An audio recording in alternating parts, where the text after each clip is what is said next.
Hey folks, it's Tristan, the historian in the real world, IRL, as the channel branding goes. So Grant Hurst on Twitter asked if I could talk a little bit about archives. Now, I should level with you beforehand.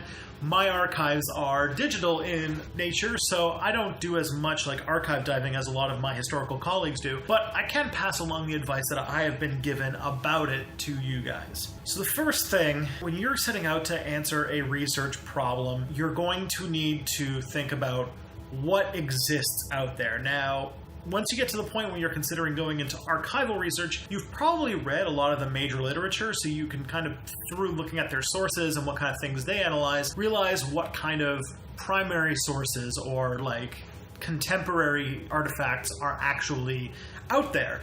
And this can be wildly different for different periods of history. There were times for the majority of history where there were a significant amount of people who did not write, or it was a time when there was no printing press, and so everything had to be handwritten, which meant that it was very time-consuming, or paper was really expensive. So there are periods in history, like in the Middle Ages, for example, where for a really large period of time there might be like only a handful of documents, and basically historians do all of their work just studying this, like, you know, just a few documents and trying to figure out what they can figure out about that period through them. It's really difficult. First, you want to get an idea of what is out there in your field and what kind of things you're going to need to look at to get your sources. Then you have to find out where they are. And sometimes that takes a little bit of detective work because not everything is always broadcasted.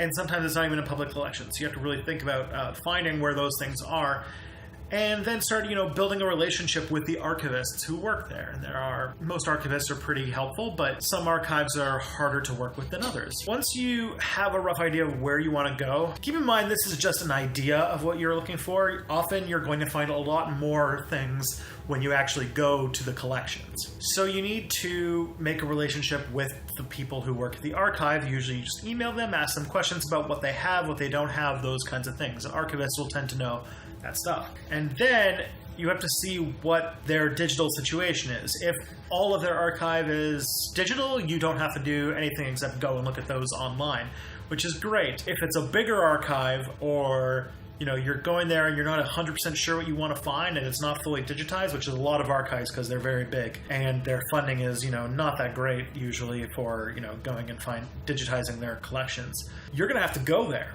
And so the next phase, this is usually what you do during the school year while you're waiting for the summertime, is writing grants and planning travel, because you're going to have to physically go to the place to see the articles or to see whatever is there. At this point, you should also be familiarizing yourself with what the rules of archives are. Some are very stringent about what you can do. Specifically, you want to know about what you can do when it comes to handling artifacts and scanning artifacts, digitizing artifacts, because some places don't let you do that. Not many, but some. And how organized they are. So when you get there, be polite, be careful with the artifacts, the typical kind of stuff you would think when handling things that are old. You want to talk to the archivist. Hopefully the archivist has already had a relationship with you and we're talking and you guys have found, they'll be able to suggest things that you can look at and places to start. Then it's just you going through boxes of old documents. And this is something that I've learned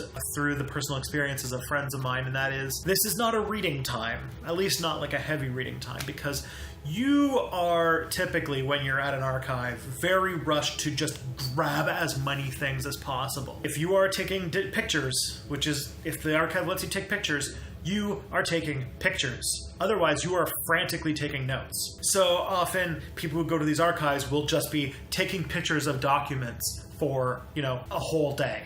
And often, people will, go to an archive for a week and spend like 4 or 5 days just scan, and come back with gigabytes of pictures to go through. Which brings me to tools. You're going to need a digital camera, preferably one with nice batteries and a lot of replacements for those batteries. So maybe something that you can charge rather than a AA. You're going to need a lot of SD cards because you're going to be taking a lot of pictures, and because you want to get as much information as possible, you probably want to be taking pretty good quality pictures while you're there. The other thing you're going to want is an external hard drive, and multiple external hard drives, but hopefully. Many historians have had major catastrophic problems when they don't back up their data. So if you don't have Backblaze or an external hard drive or something like that that's keeping your data in a safe place, get something.